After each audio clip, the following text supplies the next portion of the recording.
لله وكفى والصلاة والسلام على خاتم الأنبياء سيدنا حبيبنا محمد المصطفى وعلى آله المجتبى اللهم صل على سيدنا محمد النبي الأمي الهاشمي وعلى آله وأصحابه نجوم الهدى أما بعد فقد قال الله تبارك وتعالى في القرآن المجيد والفرقان الحميد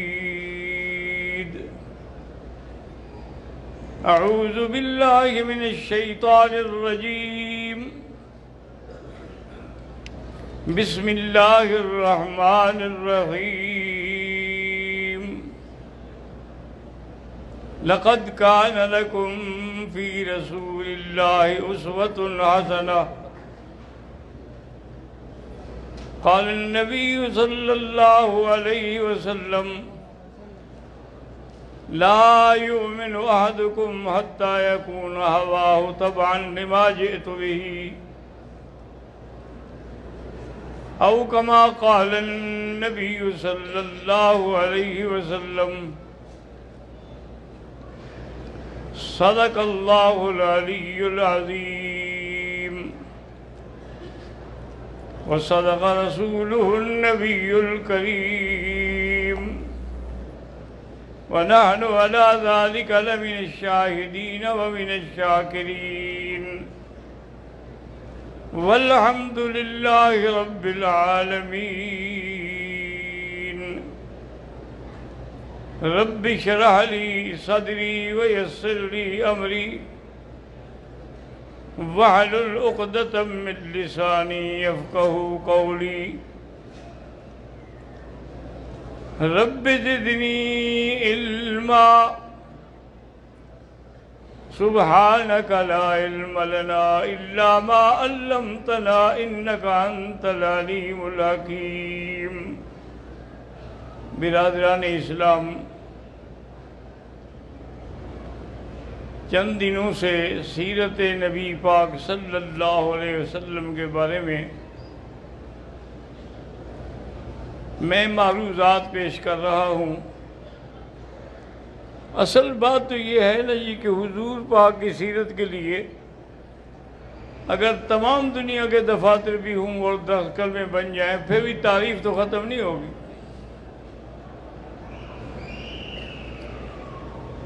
اسی لیے ایک بزرگ نے بڑی اچھی بات کی کہ بعد از خدا بزرگ تو ہی قصہ مختصر،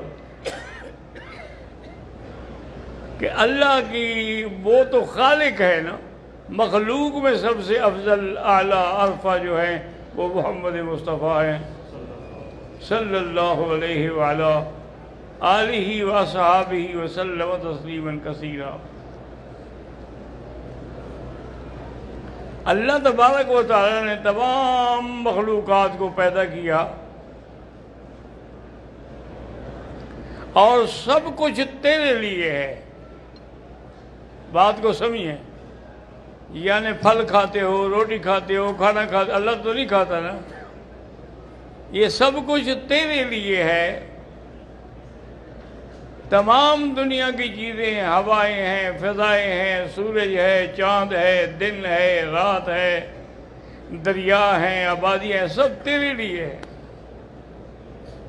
هو الذی خلق لکم ما فی الارض جمیعا، جو کچھ زمین میں سب تمہارے لیے ہے۔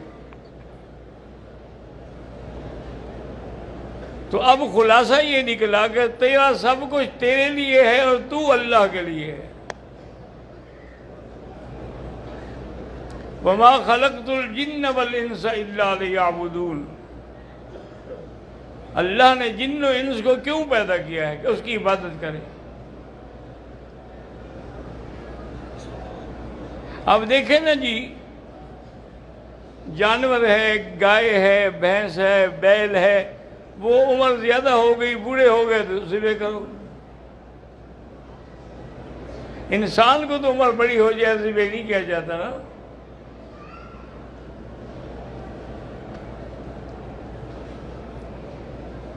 اور پھر ہم کس طرح یہ جانیں گے کہ بھئی اللہ کس بات سے راضی ہوتا ہے اور کس سے ناراض ہوتا ہے؟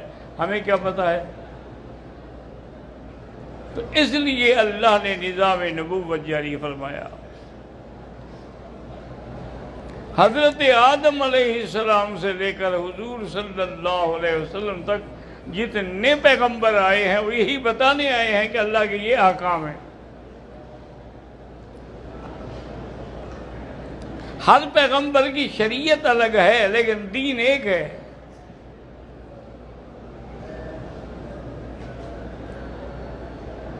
اور ہر پیغمبر نے اللہ تبارک و تعالیٰ کا پیغام پہنچایا. سب سے آخری نبی سیدنا محمد صلی اللہ علیہ وسلم جب تشریف لائے تو اللہ نے آپ کے لیے تمام دین کی باتیں اور نعمتیں سب مکمل کر دی. اسی لیے حجۃ الوداع کے موقع پر اللہ نے یہ آیت نازل فرمائی الیوم اکملت لکم دینکم وَأَتْمَمْتُ عَلَيْكُمْ نِعْمَتِي وَرَضِيتُ لَكُمُ الْإِسْلَامَ دِينًا کہ آج اللہ نے تمہارے لیے دین مکمل کر دیا ہے، نعمتیں پوری کر دی ہیں،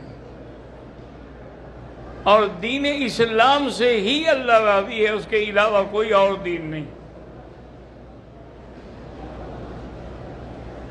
ان الدین عند اللہ الاسلام، اللہ کے یہاں جو دین قبول ہے وہ اسلام ہے.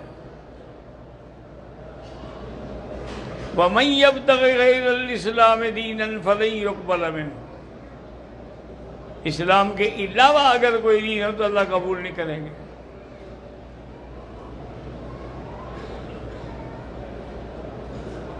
حضور صلی اللہ علیہ وسلم نے عرفات کے موقع پر تمام حاضرین کو مخاطب ہو کے فرمایا کہ الا هل بلغت، تو میں نے دین تمہیں پہنچایا کہ نہیں پہنچایا؟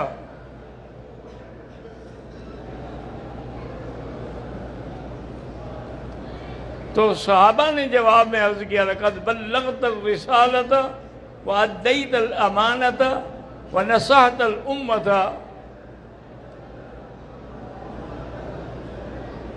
کہ تم آپ نے بالکل دین پہنچا دیا ہے، اللہ کا پیغام جو ہے وہ آپ نے پہنچا دیا ہے، وَنَصَحَتَ الْأُمَّةَ، اور امت کو آپ نے دین کے بارے میں نصیحتیں فرما دی ہیں، وَعَبَدْتَ رَبَّكَ حَتَّى أَتَاكَ الْيَقِينُ، اور اپنے رب کی عبادت میں بھی موت تک آپ مصروف ہیں. تو حضور پاک نے اپنی انگلی مبارک یوں کی اور کہا اللہم فاشہد، اللہم فاشہد، اللہم فاشہد، کہ یا اللہ گواہ ہو جائے میں نے تو آپ کا دین پہنچا دیا ہے.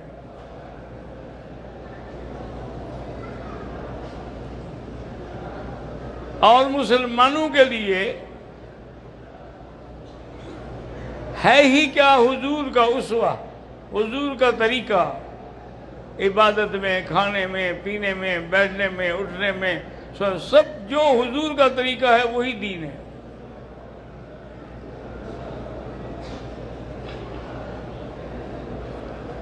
حضرت حذیفہ بن یمان رضی اللہ عنہ سفیر بن کے کسریٰ بادشاہ کے پاس گئے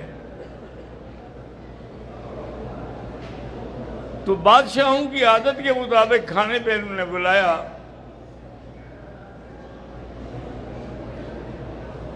اور ساری دنیا کے بڑے بڑے سفراء اور عمراء اور گورنر سب آئے ہوئے تھے، کیونکہ کسریٰ خود دعوت دے رہا تھا. جب کھانا شروع ہوا تو حضرت حذیفہ رضی اللہ تعالیٰ عنہ سے ایک نوالہ نیچے گر گیا. تو آپ کرسی سے اٹھے اور نیچے ہاتھ بڑھا کے وہ نوالہ لیا، اس کو یوں کیا اور کھا لیا.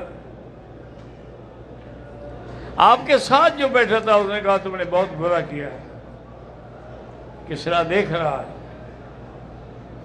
یہ تو ان کے ہاں بد تہذیبی شمار ہوتی ہے، گر گیا تو گر گیا، اور پھر اس کو جھاڑ کے کھا بھی لیا۔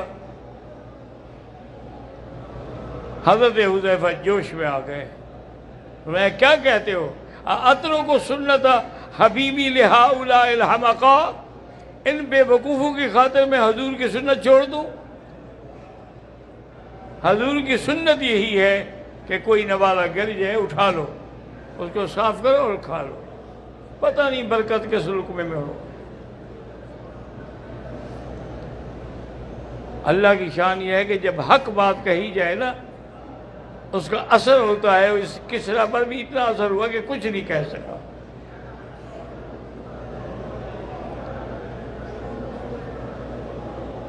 حضرت عثمان رضی اللہ تعالیٰ عنہ جب حضور کی طرف سے سفیر بن کے گئے مکہ مکرمہ کے صلح کرا دیں، صلح حدیبیہ پر حضور کا لشکر موجود ہے، عمرہ کر رہے ہیں۔ حضرت عثمان کے بھائی بھی اس وقت وہاں موجود تھے اور زندہ تھے۔ وہ آئے، انہوں نے بڑا استقبال کیا، بھائی تھا آخر۔ تمام مکے کے بڑے بڑے سنادید، بڑے بڑے سرداروں کو دعوت دی۔ بھائی حضرت عثمان آئے، ان سے بات تو کرو نا، مانو یا نہ مانو تمہاری مرضی ہے، ان کی بات سنیں آپ۔ جب جانے لگے تو آپ کی چادر مبارک جو تھی نا وہ چھوٹی پنڈلی تک تھی، تو بھائی نے کہا عثمان یہ یہاں عیب سمجھا جاتا ہے، آپ چادر ذرا ڈھیلا کر کے نیچے کر رہے ہیں، یہاں اچھے لوگ جو ہیں وہ چادر ہونے کی بالکل پاؤں سے بھی نیچے ہوتی ہے۔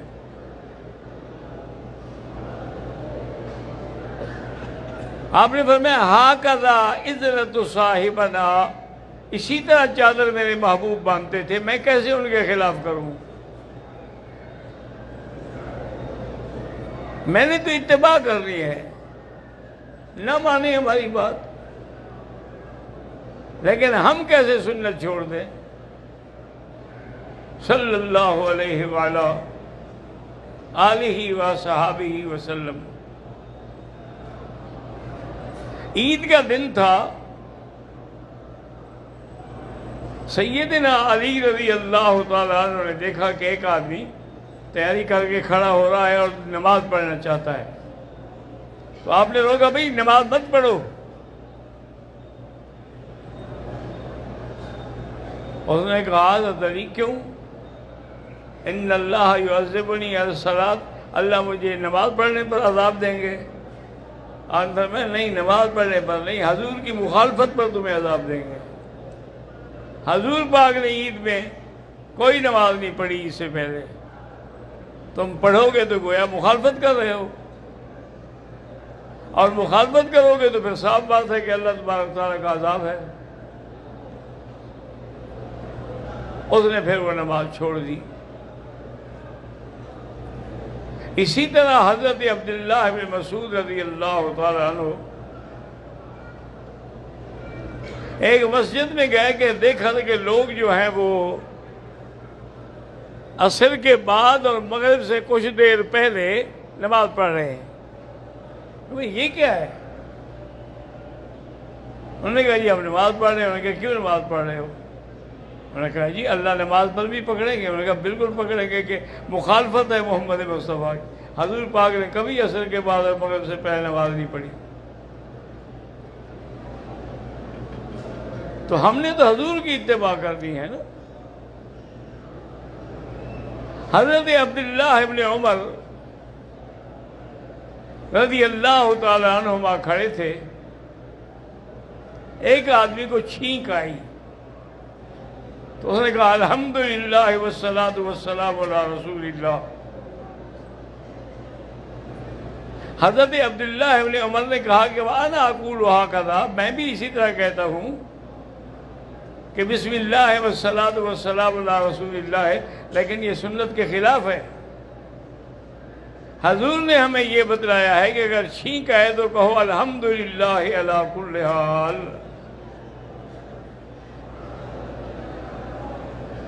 تو ثواب تو اسی میں ہوگا جس میں اتباع ہوگا. اگر اتباع نہیں ہوگی تو پھر وہ عمل جو ہے وہ بدعت ہوگا. بدعت کا معنی ہی یہی ہے کہ من احدث فی امرنا ھذا ما لیس منہ فہو رد. آج کل ہمارے بہت سارے بھائی کہہ دیتے وہ جی آپ نے گھڑی پہنی ہوئی ہے، آپ نے یہ کترا پہنا وہ حضور نے پہنا تھا، تو یہ بھی تو بدعت ہے. اب آپ لوگوں کو تو پتہ نہیں ہوتا نا مسائل کا، بیچاروں کو. بھائی بدعت ہوتی ہے جو دین کے بارے میں بنائی جائے، یہ تو لباس ہے، دین تو نہیں ہے. یہ من احدث فی امرنا ھذا، یعنی دین کے مسئلے میں اگر وہ زیادتی کرتا ہے تو اس کے بعد یہ ہے کہ وہ بدعت ہے. اور بدعت جو ہے وہ اتنی بری چیز ہے، حضور نے فرمایا شر الامور محدثاتھا، سب سے بری بات جو ہے وہ بدعت ہے. کل محدثۃ بدعہ وکل بدعۃ ضلالہ وفی روایت کل ضلالۃ فی النار، او کما قال النبی صلی اللہ علیہ وسلم. کوئی عمل اس وقت تک قبول نہیں ہوگا جب تک اس میں دو چیزیں نہ ہوں. یاد رکھ لیں، اگر مکہ مکرمہ میں آنے کے بعد کوئی دین کی ایک بات بھی آپ یاد کر کے لے گئے تو آپ کی بھی نجات ہو جائے گی، میری بھی نجات ہو جائے گی. اور اگر ایک کان سے سنا اور دوسرے سے نکال دیا، دو چیزیں ہیں، جب تک یہ نہ ہوں عمل مقبول نہیں ہوگا. ایک چیز کیا ہے خالصاً، دوسری چیز کیا ہے ثواباً. یعنی عمل خالص اللہ کے لیے ہو، کسی پیر فقیر بزرگ کے لیے نہ ہو. اور دوسرا کیا ہے کہ ثواباً موافق ہو سنت رسول اللہ کے صلی اللہ علیہ وسلم. اگر سنت کے موافق عمل نہیں ہے تو وہ بھی قبول نہیں ہے.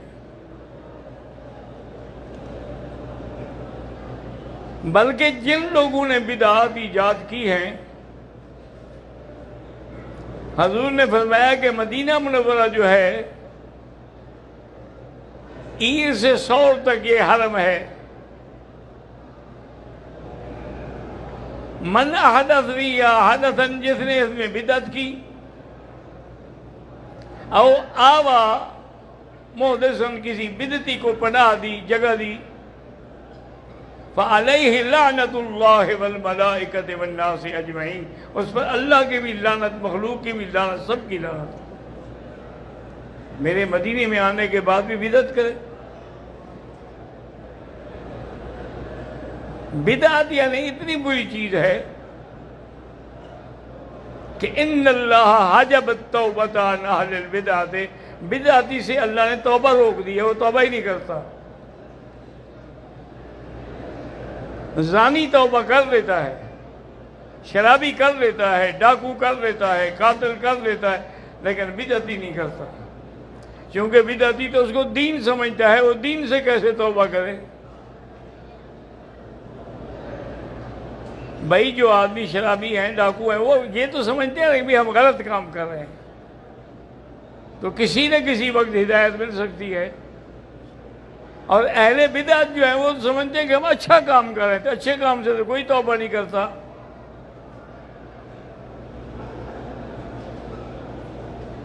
ایک حدیث میں اتنا سخت لفظ ہے، حضرت انس رضی اللہ تعالیٰ عنہ فرماتے ہیں کہ ہمیں حضور نے فرمایا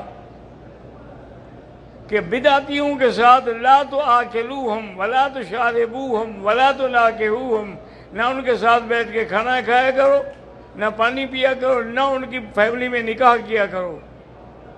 لا تصلوا علیہم ولا تصلی علینا، نہ ان پر تم نماز جنازہ پڑھو، نہ وہ تم پر پڑھیں. اور جو بدعتی ہے لا يقبل اللہ منہ حجۃ ولا عمرۃ ولا صرفا ولا عدلا، نہ اس کا حج قبول ہوتا ہے، نہ عمرہ قبول ہوتا ہے، نہ فرض قبول ہوتا ہے، نہ نفل قبول ہوتی ہے۔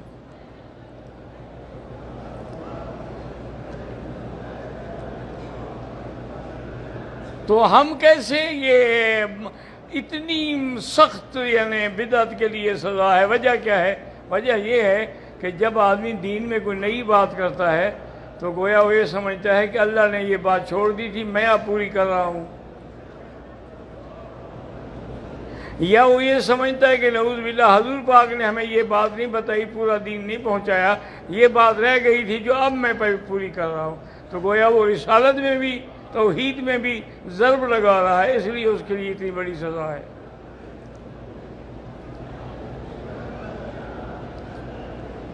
اتباع کا معنی ہی یہ ہوتا ہے،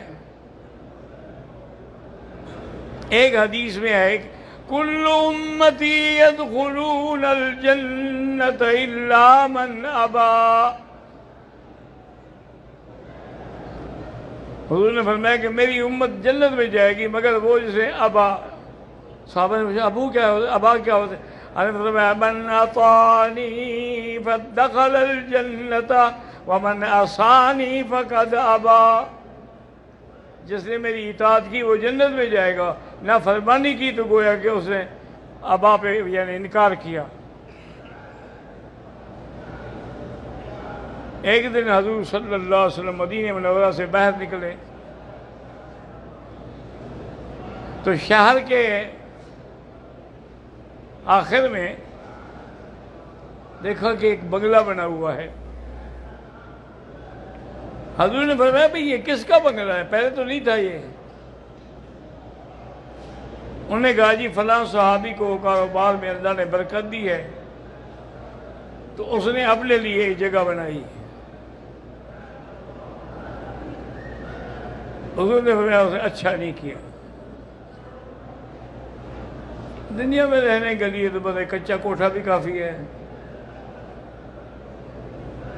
حضور کے گھر مبارک کیا تھے؟ کچے تھے، چھڑیوں کی چھت تھی، دروازے کے بجائے ٹاٹ لٹکا ہوا تھا۔ یہ بات جو ہے اس صحابی کو پہنچی جس نے بنگلہ بنایا تھا، حالانکہ حضور نے پھر منع نہیں کیا کہ توڑ دو یا ایسا کرو ایسا کرو، کچھ نہیں کہا، بس ناراضگی کا اظہار کیا۔ اس نے جناب سارا بنگلہ توڑ پھوڑ دیا۔ کافی دنوں کے بعد حضور کا گزر ہوا، حضور نے فرمایا بھئی یہاں ایک بنگلہ تھا، انہوں نے کہا حضور اس کو آپ کی ناراضگی کا پتہ چلا ہے اور اس نے وہ توڑ ڈالا ہے۔ یہ تھی اتباع کہ فرمایا بھی نہیں، صرف اشارہ کیا ہے۔ ایک دن آپ جمعہ کا خطبہ دے رہے تھے، عبداللہ ابن مسعود رضی اللہ تعالیٰ عنہ بھی آ رہے تھے، حضور نے فرمایا اجلس، بیٹھ جاؤ، تو وہ بیچارے وہی جوتیوں پر بیٹھ گئے۔ حضور کی نظر پڑی، آپ نے فرمایا تم وہاں کیوں بیٹھے ہو؟ انہوں نے کہا جی آپ نے تو فرمایا بیٹھ جاؤ۔ انہوں نے کہا میں نے آپ سے تو نہیں کہا تھا۔ انہوں نے کہا جی اب اس کا فیصلہ کون کرتا؟ میں نے سنا بیٹھ جاؤ، بیٹھ گیا بس۔ یہ تھی اتباع صحابہ کی، کھانے میں، پینے میں، بیٹھنے میں، اٹھنے میں۔ لقد کان لکم فی رسول اللہ اسوۃ حسنہ۔ دعا کریں اللہ ہمیں حضور کی محبت نصیب فرمائے اور حضور کی اتباع نصیب فرمائے، اور قیامت میں اللہ حضور کے ہاتھوں سے حوض کوثر پلائے اور جنت نصیب فرمائے۔